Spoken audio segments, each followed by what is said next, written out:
लो, जो कुछ हुआ मैं उसे एक भयानक सपना समझ के भूल गया। अच्छा, मुझे माफ कर दो मालती, मुझे सबक मिल गया। मेरे पास जो है वो बहुत अनमोल है।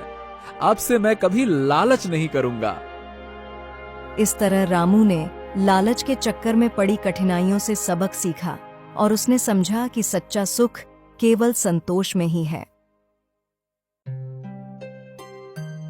मध्य प्रदेश के चंदनपुर गांव में भोला नाम का एक व्यापारी अपने पत्नी सुलेखा के साथ रहता था। भोला के पिता के पास उनका सबसे भरोसेमंद साथी एक गधा था, जिस पर वो सामान लादकर बाजार में बेचते थे। पिताजी के गुजर जाने के बाद भोला ने भी अपने पिता का व्यापार संभाल लिया। वह रोज अपने गधे पर गेहूं, चावल और अन्य सामान लादकर बाजार जाता और बेचकर वापस आता था। अरे सुलेखा, मैं बाजार जा रहा हूँ, मुझे आने में देर होगी, तुम खाना खाकर सो जाना। ठीक है जी, लेकिन थोड़ा जल्दी आइएगा, वरना मेरी चिंता बढ़ जाती है।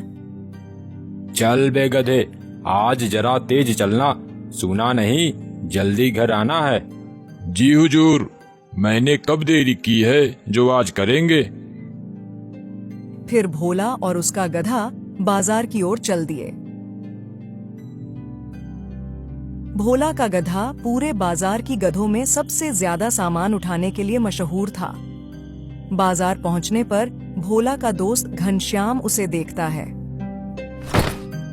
अरे भोला, क्या बात है, तुम्हारा गधा तो पूरे बाजार भर में सबसे ज्यादा बोरी उठाता है। एक काम करो, ये गधा तुम मुझसे बेच दो। अरे नहीं घनश्याम, ये गधा मेरे पिताजी की आखिरी निशानी है, इसे मैं किसी भी कीमत पर नहीं बेच सकता। लेकिन घनश्याम, तुम्हारा गधा तो कद काठी में मेरे गधे से भी बड़ा दिखता है, फिर ये काम क्यों नहीं करता। अरे भोला, कद काठी में बड़ा होने से कुछ नहीं होता, दिखने में तो मजबूत है, पर ये बहुत आलसी और कामचोर है। दिन भर खाता है और काम के नाम पर ढेला भी नहीं हिलाता। क्यों बे गधा, क्या ये सच कह रहा है? तू आलसी है? देखो, काम से भागने वाला कोई भी गधा नहीं चलेगा।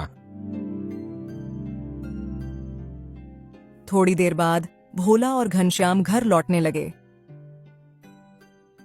जब वे घर पहुंचे तो सुलेखा घर के दरवाजे पर इंतजार कर रही थी। अरे सुलेखा, ये क्या, तुम अभी तक यहीं बैठी हो, सोई नहीं? कैसे सो जाती